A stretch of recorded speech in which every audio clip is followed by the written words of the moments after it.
এই আয়াতের মধ্যে আল্লাহ রাব্বুল আলামিন কি বলেন, এইটার উপর একটা হেডলাইন দিয়া টোটাল আলোচনাটা একটা জিনিস বোঝাবো ইনশাআল্লাহ।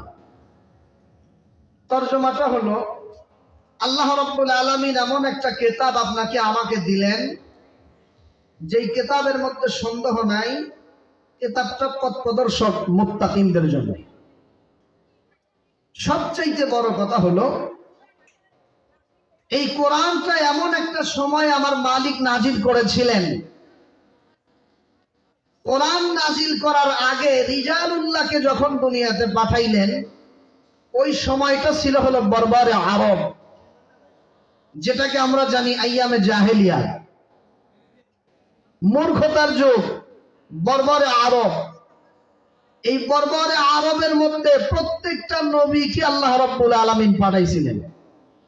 তবে হযরত আদম আলাইহিস সালাতু ওয়াস সালাম থেকে নিয়ে ঈসা রুহুল্লাহ পর্যন্ত আল্লাহ যত নবী পাঠাইছেন, প্রত্যেকটা নবীর নায়েব ছিল না। আমার আপনার পয়গম্বর দুনিয়া থেকে চলে গেলেন, রাসূল নায়েব রেখে গেছে।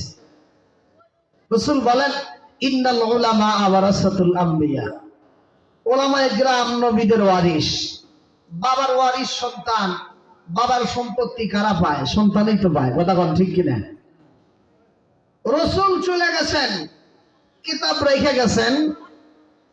তৎকালীন জামানায় বর্বরে আরবের মানুষেরা কোরআন এবং রসুলের সুন্নত, এক কথায় রসুল, কোরআন এবং রসুল এই দুটোর স্পর্শে বর্বরে আরব থেকে খায়রুল কুরুনি কওমি সুম্মাল্লাযীনা ইয়ালুনাহুম সুম্মাল্লাযীনা ইয়ালুনাহুম, মানব ইতিহাসের শ্রেষ্ঠ মানুষ উপাধি পেয়েছেন একমাত্র কোরআন এবং রসুলের স্পর্শে।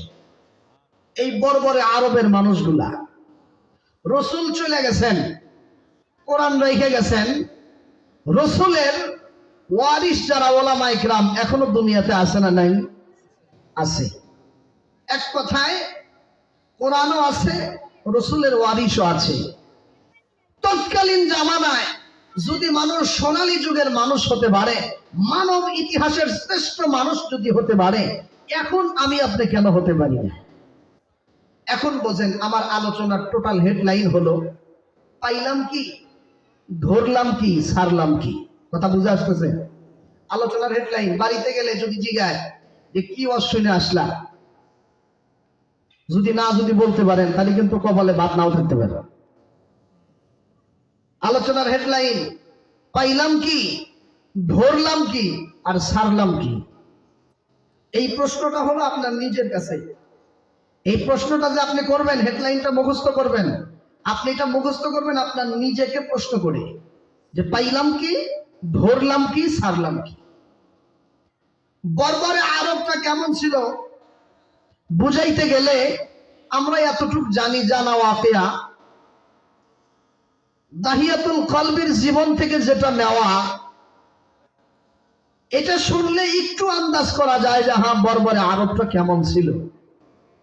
আমি শুধু এতটুকু বলবো একটু ইঙ্গিত দেওয়ার জন্য, যে উনি রসুলের কাছে যখন বয়ান দিচ্ছিলেন যে হুজুর, আমার সবচেয়ে বেশি কষ্ট লাগছে হলো আমার নিজের বেটিরা আমি যখন মাটির মধ্যে পুঁতে রাখলাম, সবচেয়ে বেশি কষ্ট লাগছে।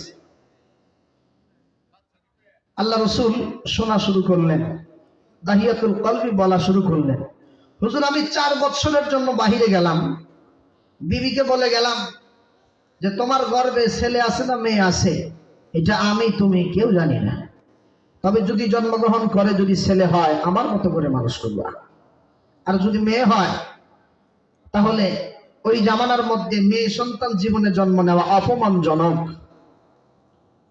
করে হত্যা করে ফেলাইবে। ঠিক আছে, চলে গেছে। যাওয়ার পরে আল্লাহ রাব্বুল আলামিন দাহিয়াতুল কলবির ঘরের মধ্যে একটা ফুটফুটে কন্যা সন্তান দিয়েছে। সুবহানাল্লাহ। নাম কি? নাম জামিলা। সুন্দর চেহারা, এত সুন্দর করে তালিম দিয়েছে। বলছে যে বাবা যখন আসবে, তোমার বাবা যখন আসবে, গলার মধ্যে ঝাপটে ধরবা, বাবার এগালে ওগলে চুমো দিবে। এমন তালিম কেন দিয়েছেন? এই তালিম দেওয়ার মূল কারণ হলো যাতে তোমার প্রতি বাবা আসক্ত হয়, তোমাকে চিরতরে হত্যা করার কথা যেন বাবা ভুলে যায়। এটা ছিল বর্বরে আরব।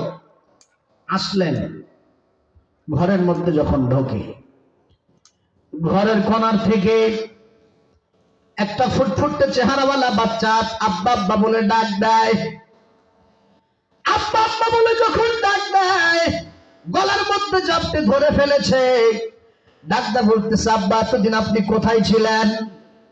মার কাছে শুনেছিলাম আপনি বাহিরে গেছেন, আমার কথা কি আপনার একটাবার মনে পড়ে নাই?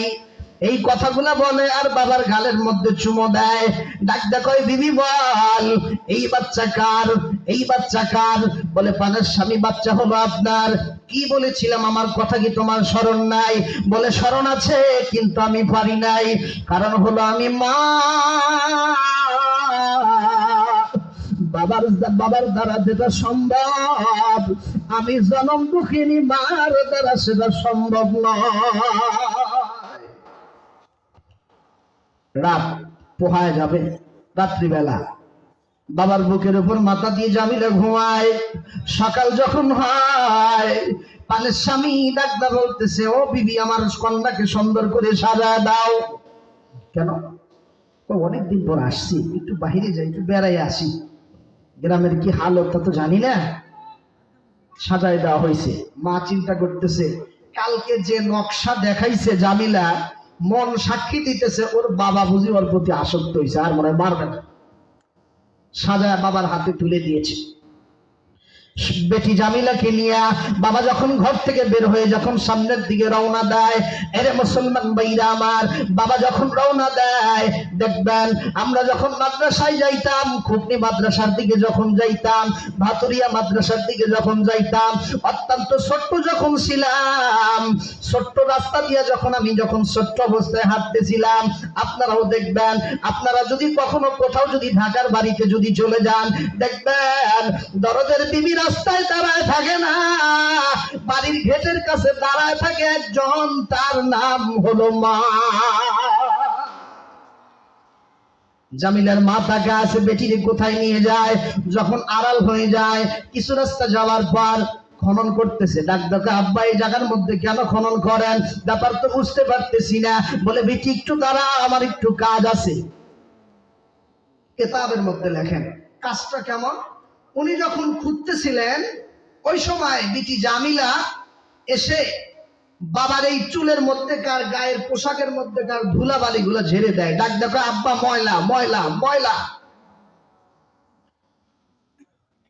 ডাকটা বলতেছে, ইয়া রাসূলুল্লাহ, ইয়া হাবিবাল্লাহ, হুজুর, আমার বেটি যখন এমন কাজ করতেছিল, আমি দাহিয়াতুল কলবি এক মুহূর্ত দেরি করতে পারি নাই। বেটিরে ডাকটা বললাম, মা গো, গর্ত করার সাথে একটু দেখো কইলে কি যেন দেখা যায়। ডাক দেখা, আব্বা কিছুই তো দেখি না। বলে, আর একটু কি দাও। যখন কাছাকাছি যখন চলে গেছে, নিষ্ঠুর পিতা দাহিয়াতুল কলবি বলেন, আমি ধাক্কা দিয়ে গর্তের মধ্যে ফেলে দিলাম। ফেলে দেওয়ার পর মাটির চাপাগুলো দিতেছিলাম। ডাকটা বলেন, আব্বা আমার বোঝা শেষ, নতুন করে আর বোঝা লাগবে না। ও বাবা, গর্তের মধ্যে থেকে আমারে উঠা দেন, আমারে দু চোখ যেদিকে যায় আমি সেই দিকে চলে যাব। আল্লাহ যতদিন হায়াত দিছে, যেই জায়গার মধ্যেই চলে যায়, আপনাকে আমি আমার পিতা বলে কোনদিন পরিচয় দিব না। এইটা ছিল হলো বর্বরে আরব। এই দাহিয়াতুল কলবি কোরআনের স্পর্শে, রসুলের স্পর্শে হয়ে গেলেন সোনালী যুগের মানুষ।